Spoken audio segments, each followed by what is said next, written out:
രണ്ട് ക്യുക്കായിട്ടുള്ള ഒരുപക്ഷെ കോർപ്പറേഷൻ തിരുവനന്തപുരത്ത് ആര് ഭരിക്കണം? അജിത്ത്, ക്യുക്കായിട്ട്. CPM ഭരിക്കും, കോൺഗ്രസ് പുറത്തു നിന്ന് പിന്തുണയ്ക്കും. ബിനോയ്, കോൺഗ്രസ് പുറത്തു നിന്ന് പിന്തുണയ്ക്കും. രാഷ്ട്രീയ തീരുമാനമായതുകൊണ്ട് പറയാൻ പ്രയാസമുണ്ട്. എങ്കിൽ പോലും BJP എന്തായാലും തടയപ്പെടണം. ബിജു രമേശ്, എന്താണ് താങ്കൾ കുറച്ച് സഹായമൊക്കെ പത്മകുമാറിന്റെ പാർട്ടിക്ക് ഇവിടെ ചെയ്തതായിട്ടാണ് താങ്കൾ വെള്ളാപ്പള്ളിയെ ചൊടിപ്പിക്കാൻ പറഞ്ഞാൽ എനിക്കറിയില്ല. പക്ഷെ സംഭവം ശരി തന്നെയാണ്, എനിക്കറിയാം. ഇവിടെ എന്ത് സംഭവിക്കും? ചില സ്ഥലങ്ങളിൽ പ്രാദേശികമായുള്ള സ്ഥലങ്ങളിൽ പ്രാദേശിക ബന്ധങ്ങളുള്ള സ്ഥലങ്ങളിൽ ചില സ്ഥലങ്ങളിൽ നമുക്ക് BJP-യുമായി സഖ്യം കൂടേണ്ടി വന്നു. അതിനുള്ള പ്രയോജനം ആ സ്ഥലങ്ങളിലേക്ക് BJP-ക്ക് ഉണ്ടാവുകയും ചെയ്തു. പ്രയോജനം ഏത് നിങ്ങൾക്ക് കിട്ടിയോ പ്രയോജനം? അവിടെ BJP ജയിക്കുകയും ചെയ്തു. അതിൽ സന്തോഷമേ ഉള്ളൂ. അതിൽ വെള്ളാപ്പള്ളിയൊന്നും അവിടെ പറഞ്ഞാൽ ജയിക്കാത്ത സ്ഥലങ്ങളിലാണ് അവർ നമ്മളോട് അഭ്യർത്ഥിച്ചത്. ആദ്യമായിട്ടാണ്, അതായത് വെള്ളാപ്പള്ളിയുടെ എതിർ ക്യാമ്പിലുള്ള ധർമ്മവേദിക്കാരെ BJP-യെ പിന്തുണച്ചിരുന്നുവെന്നും അതിന്റെ പ്രയോജനമാണ് BJP-ക്ക് തിരുവനന്തപുരത്ത് കിട്ടിയെന്നുള്ള പ്രഖ്യാപനം BJP-ക്കാർ ആവശ്യപ്പെട്ടിരുന്നു. ആദ്യമായിട്ട്, ഒരു പക്ഷേ ഇതാദ്യമായിട്ട് പുതിയ വെളിപ്പെടുത്തൽ. അങ്ങനെ ഒരു 5-6 വാർഡ് കിട്ടിയോ അവർക്ക്? തീർച്ചയായിട്ടും. എത്ര വാർഡ് കിട്ടിയിട്ടുണ്ടാവും? 8 വാർഡ് കിട്ടി. 8 വാർഡ് തിരുവനന്തപുരത്ത് 8 വാർഡ് പത്മകുമാറിന്റെ പാർട്ടിക്ക് പ്രദാനം ചെയ്തത് ബിജു രമേശിന്റെ ധർമ്മവേദിയാണ്. പത്മകുമാർ നിഷേധിക്കട്ടെ, നോക്കട്ടെ. അല്ല, എന്താണ് ഉദ്ദേശം എനിക്ക്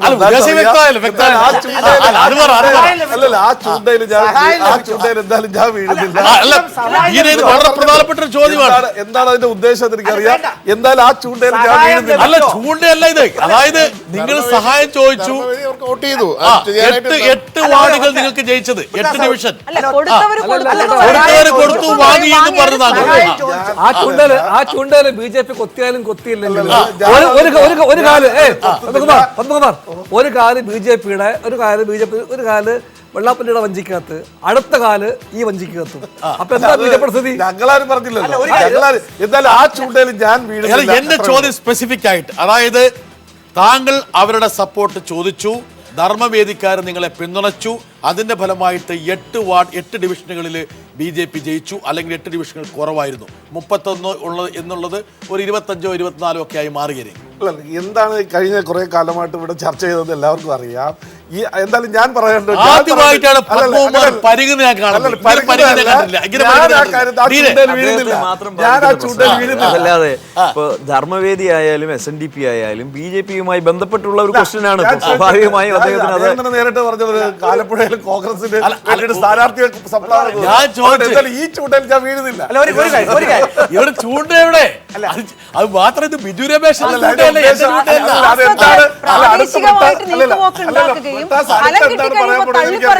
ഞാൻ ഇതിലൊരു ആൻസർ പറയുമ്പോ അടുത്തെന്താണ് ഈ ലൈവ് പ്രോഗ്രാം വെള്ളാപ്പള്ളി കാണുന്നുണ്ടെന്നുള്ള തെറ്റിദ്ധാരണയിലാണ് പത്മകുമാർ പ്രതികരിക്കാൻ. വെള്ളാപ്പള്ളി കാണുന്നില്ല. ഞാൻ പറഞ്ഞല്ലോ, വെള്ളാപ്പള്ളി കാണുന്നുണ്ടെങ്കിൽ വെള്ളാപ്പള്ളി കാണരുത്, ഓഫാക്ക്. പത്മകുമാർ സത്യം പറയട്ടെ. എന്നെ കൊണ്ട് സമ്മതിപ്പിച്ചാൽ എന്താണ് അടുത്ത് പറയാൻ പോകുന്നത് എനിക്കറിയാം. അതുകൊണ്ട് ഞാൻ ഒരു തെരഞ്ഞെടുപ്പ് ആകുമ്പോൾ ആരുടെ ഇന്നാരുടെ വോട്ട് വേണമെന്ന് പറയാൻ പറ്റില്ല. ആരുടെ വോട്ട് തേടുന്നതിൽ ഒരു തെറ്റുമില്ല. ക്രിമിനലുകളുടെ ഒരു വോട്ട് തേടുന്നതിൽ തെറ്റില്ല. അത് ഞാൻ ചോദിക്കുന്ന ഒരു ചോദ്യം, ധർമ്മവേദിയുടെ വോട്ട് BJP ഇവിടെ അഭ്യർത്ഥിച്ചിട്ടുണ്ടോ? അദ്ദേഹം തന്നെ പറയട്ടെ, ആരാണ് അഭ്യർത്ഥിച്ചത്? ബിജു രമേശ് ആരാണ് അഭ്യർത്ഥിച്ചത്? ആരാണ്? പ്രാദേശിക തലത്തിലുള്ള നേതാക്കന്മാർ വന്ന് കണ്ടു, അവരെല്ലാം വന്ന് കണ്ടു, സ്ഥാനാർത്ഥി വന്ന് കണ്ടു, അവരെല്ലാം വന്ന് കണ്ടു. ആ പ്രദേശത്തേക്ക് നമുക്ക് സ്വാധീനങ്ങൾ കൂടുതലുള്ള സ്ഥലങ്ങൾ, ആറ്റുകാൽ തൊട്ട് പല സ്ഥലങ്ങളിലുള്ളവർ വന്ന് കണ്ടു. അവർക്ക് നമ്മൾ സഹായിക്കാന്ന് വാക്കും കൊടുത്തു. ഞങ്ങളുടെ മീറ്റിംഗ് നടക്കുന്ന സ്ഥലത്ത് വന്ന് അതനുസരിച്ച് അവരുടെ നേതാക്കന്മാരും ജില്ലയുടെ നേതാക്കന്മാരും എല്ലാം വിളിച്ചതിന്റെ അടിസ്ഥാനത്തിൽ അവർ കൈ കൊടുത്ത് ജയിപ്പിക്കുകയും ചെയ്തു. തിരുവനന്തപുരം കോർപ്പറേഷന്റെ കാര്യം അമിത്ഷാ അല്ലല്ലോ തീരുമാനിക്കേണ്ടത്, ഇവിടുത്തെ ജില്ലാ നേതാക്കളൊക്കെ തന്നെയല്ലേ തീരുമാനിക്കേണ്ടത്.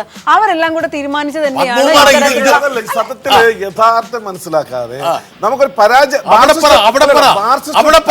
CPM-ന് പറ്റുന്ന ഏറ്റവും വലിയ അബദ്ധം ഇപ്പോഴും യാഥാർത്ഥ്യം മനസ്സിലാക്കാൻ തയ്യാറായിട്ടില്ല. ഞങ്ങൾ സപ്പോർട്ട് ചെയ്തിട്ടില്ല എന്ന് പത്മകുമാറിന് പറയാമെങ്കിൽ അടുത്ത ഇലക്ഷൻ ഞങ്ങൾ ഒന്നുകൂടെ ആലോചിക്കും.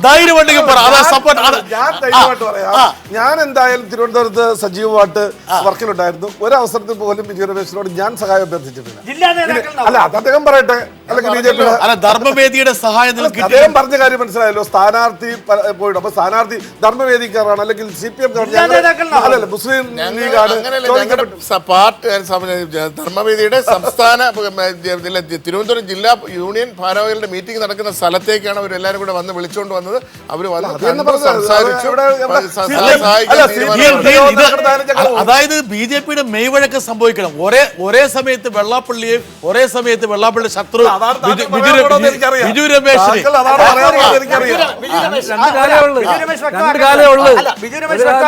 ഈ സ്ഥാനാർത്ഥി വന്ന് ആ യോഗത്തിൽ വന്ന് വോട്ട് ചോദിക്കുകയായിരുന്നോ അതോ ജില്ലാ തലത്തിലുള്ള നേതാക്കൾ വന്ന് സഹായം അഭ്യർത്ഥിച്ചോ?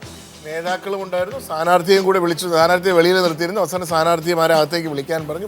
ബിജു രമേശ് ഈ അടുത്ത കാലത്ത്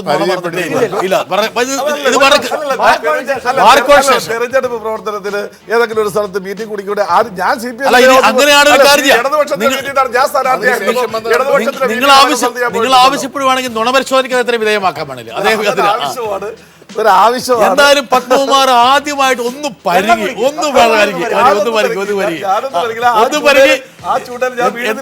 എന്തായാലും വെള്ളാപ്പള്ളിക്കാരെ അറിയണ്ട. ബിജു രമേശ് ഇവിടെ പറഞ്ഞതായി ഇനി പുറത്ത് പറയരുത്. ബിജു രമേശ് അറിയിക്കും. ഓക്കെ, അങ്ങനെ തിരുവനന്തപുരം കോർപ്പറേഷൻ ഡീൻ നമുക്ക് ക്വിക്കായിട്ട് കോർപ്പറേഷന്റെ ഭരണം തീരുമാനിക്കണം. എന്താ കാരണം വെച്ചാൽ ഈ ഫ്ലോറിൽ വെച്ച് തീരുമാനിച്ച പ്രശ്നം പരിഹരിച്ചു.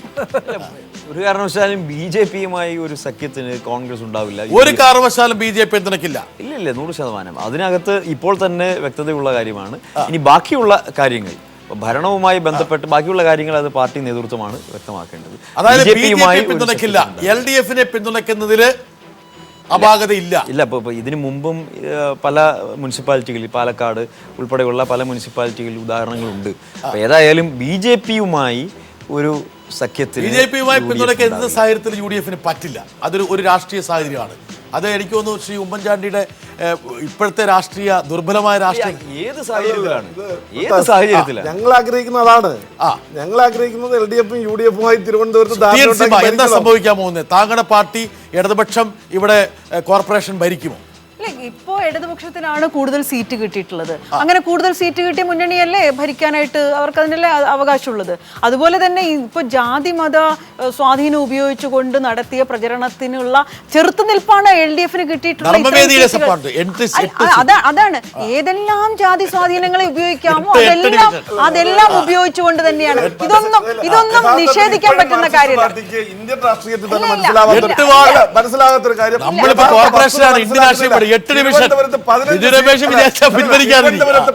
15 CPM വാർഡ് ഞങ്ങൾ പിടിച്ചെടുത്തപ്പോൾ 10 കോൺഗ്രസ് വാർഡ് പിടിച്ചെടുത്തു. ഗ്രീക്ക് ഡെമോക്രസിയിലുള്ളവർ ഡയറക്ട് ഡെമോക്രസി ഉണ്ടായിരുന്നെങ്കിൽ റൈറ്റ് ടു റീകോൾ ഉണ്ടായിരുന്നെങ്കിൽ 8 വാർഡിൽ പോയേനെ.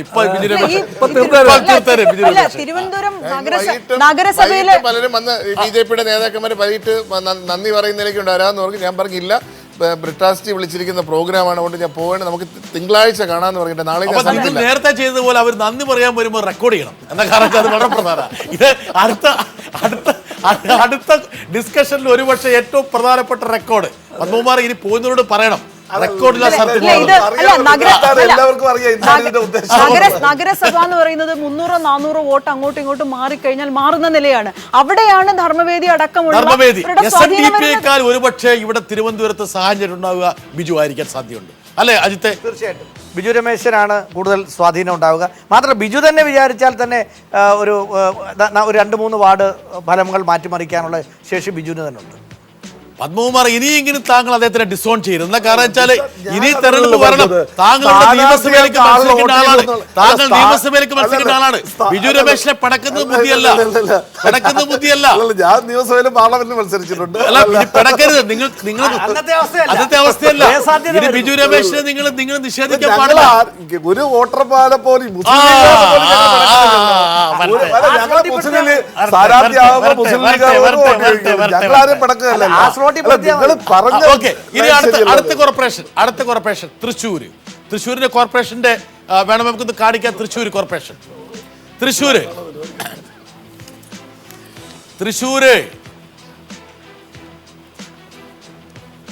റൈറ്റ് സൈഡിൽ Thrissur corporation 21 UDF, 23 LDF, BJP 6, മറ്റുള്ളവർ 5.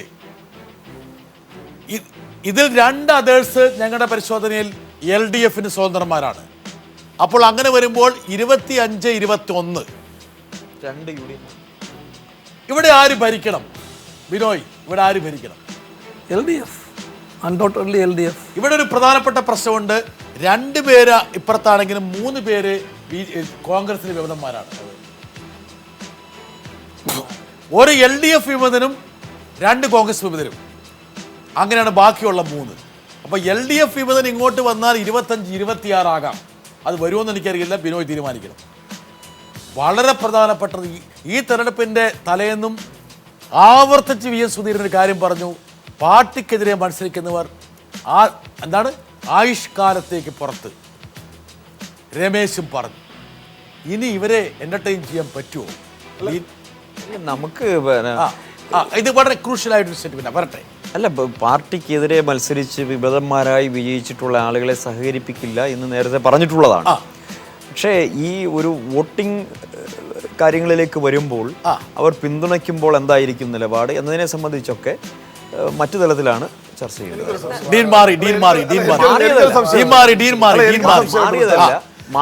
അല്ല, എനിക്കൊരു സംശയം.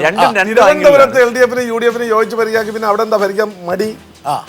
തർക്കമൊന്നുമില്ലല്ലോ. അതിന് പരിഹാരം വേണ്ടല്ലോ, ആരുടെ സഹായം വേണ്ട.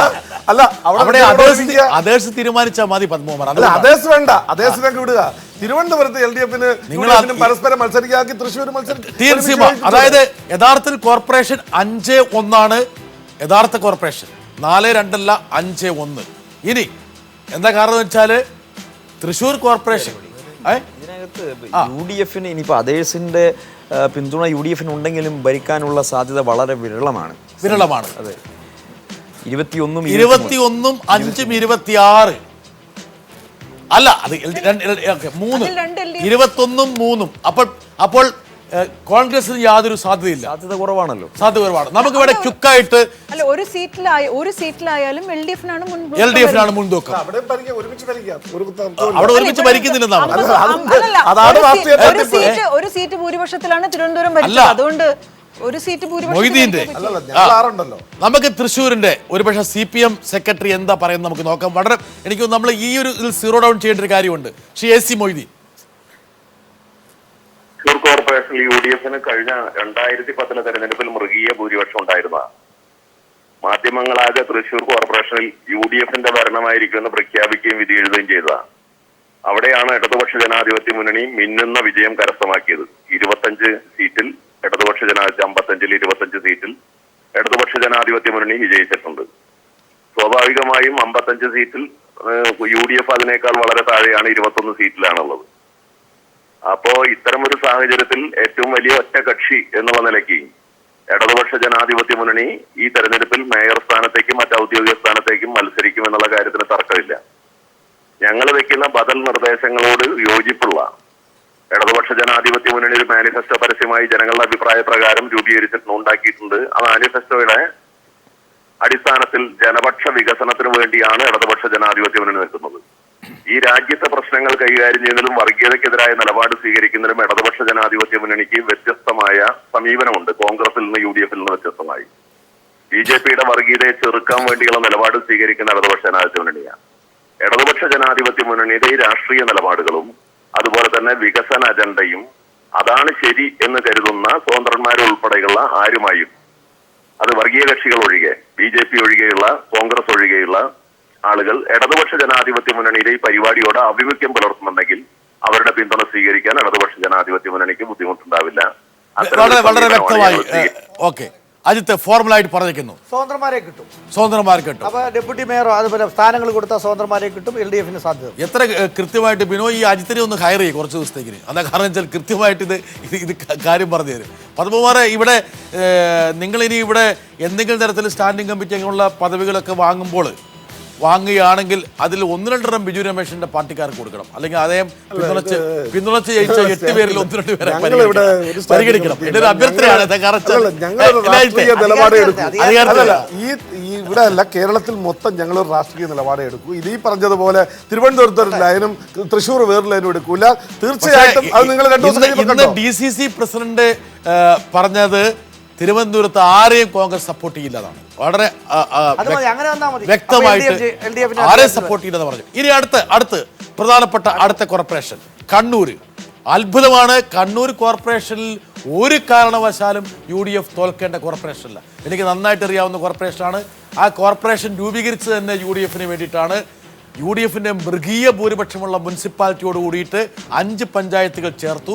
ആ 5 പഞ്ചായത്തുകളിൽ 3 പഞ്ചായത്തുകൾ മൃഗീയമായിട്ട് UDFന് ഭൂരിപക്ഷമുള്ളതായിരുന്നു, പ്രത്യേകിച്ച് കോൺഗ്രസിന്. അവിടെയാണ് ഈ ഒരു അവസ്ഥ. നോക്കുക, കണ്ണൂര് UDFന് 27, LDFന് 26 27 കമ്മീഷൻ തിരുത്തേണ്ടതാണ്. 27 അതേഴ്സിൽ 1 UDF. ഇതാണ്, അതായത് 27 1. ആ 1 എന്ന് പറയുന്നത് UDFന്റെ വിമതനാണ്, സുധാകര വിരുദ്ധനാണ്. അദ്ദേഹം പറഞ്ഞു കഴിഞ്ഞു. സുധീരൻ പറഞ്ഞാൽ, അതായത് സുധീറിന്റെ രാഷ്ട്രീയ ജീവിതത്തിലെ ഏറ്റവും വലിയ ട്രാപ്പിൽ ആ വിമതപ്പെടുത്തിയിരിക്കുകയാണ്. അല്ല, കെ സുധാകരൻ അതിനുള്ള മറുപടി പറഞ്ഞു. പറയൂ ഡീൻ, എങ്ങനെ പോണം? അല്ല, അത് ഞാൻ ആദ്യമേ തന്നെ പറഞ്ഞു. പാർട്ടിയുടെ വ്യക്തമായ തീരുമാനമുണ്ട്, വിമതന്മാരെ സഹകരിപ്പിക്കില്ല എന്ന കാര്യത്തിൽ. ഇനിയുള്ള കാര്യങ്ങൾ അത് കാത്തിരുന്ന് കാണേണ്ടതാണ്. സ്വാഭാവികമായും അങ്ങനെ പാർട്ടിയെ സംബന്ധിച്ചിടത്തോളം പെട്ടെന്ന് അത് തിരിച്ചെടുക്കാനാവില്ല. പക്ഷേ അല്ല, വോട്ടിംഗ് നിലയിലേക്ക് വരുമ്പോൾ ഇദ്ദേഹം സ്വമേധയാ ഒരു നിലപാടെടുത്താൽ അതിനെ ഏത് വിധത്തിൽ കാണണം എന്നുള്ള കാര്യത്തെക്കുറിച്ചൊക്കെ ചർച്ച ചെയ്യേണ്ടതാണ്. അല്ലാതെ എന്തായാലും ഇത് സംബന്ധിച്ച് സുധാകരന്റെ പ്രസ്താവന വന്നു കഴിഞ്ഞു. അതായത് പാർട്ടിയെ ധിക്കരിച്ച് മത്സരിച്ച ആളുടെ സപ്പോർട്ട് വാങ്ങാൻ പാടില്ല, അയാളെ എടുക്കാൻ പാടില്ല എന്ന് കെ സുധാകരൻ പറഞ്ഞു കഴിഞ്ഞു. അദ്ദേഹം പറഞ്ഞത് VM സുധീരൻ പറഞ്ഞാൽ ചെയ്യാം. എന്താണ് CPMനെ സംബന്ധിച്ചുള്ള ചിന്ത? നമുക്ക് CPMനെ ജില്ലാ സെക്രട്ടറി തന്നെ ബന്ധപ്പെടാം. വരട്ടെ. കണ്ണൂർ കോർപ്പറേഷനിൽ ആകെയുള്ള 55 വാർഡുകളിൽ 28 എണ്ണത്തിലും UDF തോറ്റു. അതിൽ 27 ഡിവിഷനുകളിലാണ് LDF സ്ഥാനാർത്ഥികൾ വിജയിച്ചത്. സ്വാഭാവികമായിട്ടും ആ കോർപ്പറേഷൻ ഭാരവാഹികളുടെ തെരഞ്ഞെടുപ്പിൽ LDF മത്സരിക്കും. അപ്പോ ആരെല്ലാം വോട്ട് ചെയ്യുന്നു എന്നതിനെ അടിസ്ഥാനപ്പെടുത്തിയാണ് ജയപരാജയം നിർണയിക്കുക. UDFന്റെ റബൽ സ്ഥാനാർത്ഥിയായി ഒരാള് ജയിച്ചിട്ടുണ്ട്. അപ്പൊ സ്വാഭാവികമായിട്ടും അദ്ദേഹത്തിന്റെ വോട്ട് നിർണായകമാണ്. അദ്ദേഹം പ്രഖ്യാപിച്ചിട്ടുള്ളത് താൻ കോൺഗ്രസിനകത്ത് സുധാകരനും മറ്റും നയിക്കുന്ന ഏകാധിപത്യപരമായ നേതൃത്വത്തെ വെല്ലുവിളിച്ചുകൊണ്ടാണ് ഞാൻ റബൽ സ്ഥാനാർത്ഥിയായി മത്സരിച്ചത്. എന്നെ കോൺഗ്രസിൽ നിന്ന് പുറത്താക്കിയിട്ടുണ്ട്. അപ്പൊ കോൺഗ്രസിൽ നിന്ന് പുറത്തുപോയി UDF സ്ഥാനാർത്ഥിയെ തോൽപ്പിച്ചാണ് അദ്ദേഹം കോർപ്പറേഷൻ കൗൺസിലിലേക്ക് തെരഞ്ഞെടുക്കപ്പെട്ടത്. അപ്പോ അദ്ദേഹം ഉൾപ്പെടെ സ്വീകരിക്കുന്ന നിലപാടിനെ ആശ്രയിച്ചായിരിക്കും ഇടതുപക്ഷ ജനാധിപത്യ മുന്നണി അദ്ദേഹത്തോടുള്ള നിലപാട് സ്വീകരിക്കുക. രാജേഷുമായി ആശയവിനിമയമൊന്നും ഇതുവരെ നടത്തിയിട്ടില്ല. അത് രാജേഷിന്റെ നിലപാടിനെ കൂടി ആശ്രയിച്ചു നിൽക്കുകയാണ്. അപ്പൊ രാജേഷ് തന്റെ UDF വിരുദ്ധ നിലപാട് തുടരുകയാണെങ്കിൽ സ്വാഭാവികമായിട്ടും അദ്ദേഹവുമായിട്ട് ഞങ്ങൾ സഹകരിക്കും. വളരെ വ്യക്തമായിരിക്കുന്നു. അജിത്ത് എന്താ വായിക്കുന്നത് വരികൾക്കിടയിലൂടെ? അവിടെ സുധാകരൻ കടുംപിടുത്തം പിടിച്ചാൽ സുധാകരനെ മറികടന്നുകൊണ്ടൊരു നിലപാട് KPCC ആരും എടുക്കില്ല. അതുകൊണ്ട് അദ്ദേഹം LDFനോടൊപ്പം സഹകരിച്ച് ഡെപ്യൂട്ടി മേയർ ആകാനാണ് സാധ്യത. പത്മകുമാർ വളരെ ഭംഗിയായിട്ടൊരു കാര്യം അവതരിപ്പിച്ചിട്ടുണ്ട്. ഞങ്ങൾ അദ്ദേഹത്തിന്റെ പിന്തുണ ചോദിക്കില്ല, പക്ഷെ അദ്ദേഹം വോട്ട് ചെയ്താൽ ഞങ്ങൾ എന്ത് ചെയ്യും? മനസ്സിലായല്ലോ. അദ്ദേഹത്തിന്റെ വാർത്താ സമ്മേളനം ഒന്നും ഉണ്ടായിരുന്നു. അദ്ദേഹം ഒരു കാര്യം പറഞ്ഞിട്ടുണ്ട്. അദ്ദേഹം ഒരു കാരണവശാലും CPIയുമായി സഹകരിക്കില്ല എന്ന് അദ്ദേഹം പറഞ്ഞിട്ടുണ്ട്. KPCC പ്രസിഡന്റ് പറയണമെന്നും പറഞ്ഞു. അല്ല, അതെ, അത് അങ്ങനെയും പറഞ്ഞു. അപ്പൊ ഏതായാലും അത് ഭയങ്കരമാണ്. ബിനോയ് DCC പ്രസിഡന്റിനെ പുറത്താക്കണം പറഞ്ഞിട്ടുണ്ട്. അത് കോംപ്രമൈസ് ചെയ്യാന്ന് വെക്കാം. എന്നാലും അങ്ങേരെ ഞാൻ പറയട്ടെ, അങ്ങേരെ കോൺഗ്രസിൽ നിന്നും വിമതനാക്കി ഇയാളുടെ വോട്ടേ വേണ്ട സുധാകരൻ പറഞ്ഞാണോ നടക്കാൻ പോകുന്നത്? സുധാകരൻ പറഞ്ഞാണെങ്കിൽ അങ്ങേരെ അടുപ്പിക്കാൻ പറ്റില്ല. അല്ല എന്നുണ്ടെങ്കിൽ എന്തെങ്കിലും പദവി അല്ലെങ്കിൽ അദ്ദേഹത്തെ പുറത്താക്കലെങ്കിലും ഒഴിവാക്കാവുന്ന ഒരു ഉറപ്പ് അപകടം അല്ലാതെ അവിടെ സുധാകരനാ, വേറെ ആരെങ്കിലും ആണെങ്കിലും ഒന്ന് കടിച്ചു കുതറാൻ ഒരു കാരണവശാലും പാർട്ടിയുടെ നിലപാടിൽ നിന്ന് പുറകോട്ട് പോകാൻ കഴിയില്ല. കാരണം അസന്നിഗ്ധമായി അത്തരത്തിലുള്ളൊരു തീരുമാനത്തിൽ എത്തിക്കഴിഞ്ഞു. വിമതന്മാരുമായി ഒരു കാരണവശാലും സഹകരിക്കില്ല. ഈ നൂറ്റാണ്ട് പഴക്കമുള്ള കോൺഗ്രസിൽ ഇതുപോലെ ഒരുപാട് പ്രഖ്യാപനങ്ങൾ വന്നിട്ട് പോലും എല്ലാ കാലഘട്ടത്തിൽ തിരഞ്ഞെടുപ്പ് കഴിയുമ്പോൾ വിമതന്മാരെ കോൺഗ്രസിലേക്ക് പ്രവേശിച്ച പാരമ്പര്യം മാത്രമേ ഉള്ളൂ. അല്ല, ഞാൻ പറഞ്ഞത് ഈ തെരഞ്ഞെടുപ്പിന്റെ ഇക്കുറി മാത്രം VM സുധീരൻ മാത്രം ഈ തെരഞ്ഞെടുപ്പിൽ അത് എല്ലാവരും പാർട്ടി നേതൃത്വം സുചിന്തിതമായി എടുത്തൊരു തീരുമാനമാണ്. ഒരു കാരണവശാലും കാരണം ഇപ്പോൾ ഈ ഇത്രമാത്രം വിജയം ഇടതുമുന്നണിക്കുണ്ടാകാനുള്ള ഒരുപക്ഷെ ഏക കാരണമെന്ന് ഞാൻ പറയും. പല മേഖലകളിലും അതിനെക്കുറിച്ചുള്ള പഠനങ്ങൾ നടന്നുകൊണ്ടിരിക്കുമ്പോൾ ഞങ്ങൾക്ക് വ്യക്തതയുണ്ട്. റിബലുകളാണ് ഇത്രമാത്രം വിജയം ഇടതുമുന്നണിക്ക് സമ്മാനിച്ചിട്ടുള്ളത്, തിരുവനന്തപുരത്ത് പോലും. അപ്പോൾ അത്തരം ഒരു പശ്ചാത്തലത്തിൽ കണ്ണൂർ കോർപ്പറേഷന്റെ കാര്യത്തിൽ മാത്രമായി ഒരു തീരുമാനം നമുക്ക് എടുക്കാൻ കഴിയില്ല. ബിജു രമേശ്, നമുക്ക് അവസാനിപ്പിക്കണം. പക്ഷേ കോർപ്പറേഷൻ ഭരണം എന്ന് പറഞ്ഞാൽ ചെറിയ കാര്യമല്ല. ഒരുപാട് കാര്യങ്ങളിൽ നിയന്ത്രണമുള്ള ആ ഭരണം ഈ പറഞ്ഞ പോലെ VM സുധീരൻ്റെ ഒരു ധാർമ്മിക നിലപാടിന് മുകളിൽ അടിയറ വെക്കാൻ വേണ്ടിയിട്ട് കോൺഗ്രസ് തയ്യാറാകുമെന്ന് പാർട്ടി ഏകകണ്ഠമായി എടുത്തൊരു തീരുമാനം കരുതുന്നില്ല. സുധാകരനാണ് ജയിക്കുന്നതെങ്കിൽ അയാൾ അപ്പുറത്ത് പോകും, അല്ലെങ്കിൽ അയാൾ കോൺഗ്രസിൽ കൊടുക്കും. എന്തായാലും നമ്മുടെ ചർച്ച അവസാനിപ്പിക്കേണ്ട സമയമായിരിക്കുന്നു. നമ്മളൊരു 20 മിനിറ്റ് കുറച്ചധികം പോയിരിക്കുന്നു. വളരെ സവിശേഷമായിട്ടുള്ള ഒരു തെരഞ്ഞെടുപ്പിന്റെ ജനവിധിയാണ്. ഇതിന്റെ പ്രത്യാഘാതങ്ങൾ എന്താണെന്ന് മനസ്സിലാക്കാൻ വേണ്ടിയിട്ട് നമ്മൾ കാത്തിരിക്കേണ്ടത് 11, 12 തീയതികൾ വരെയാണ്.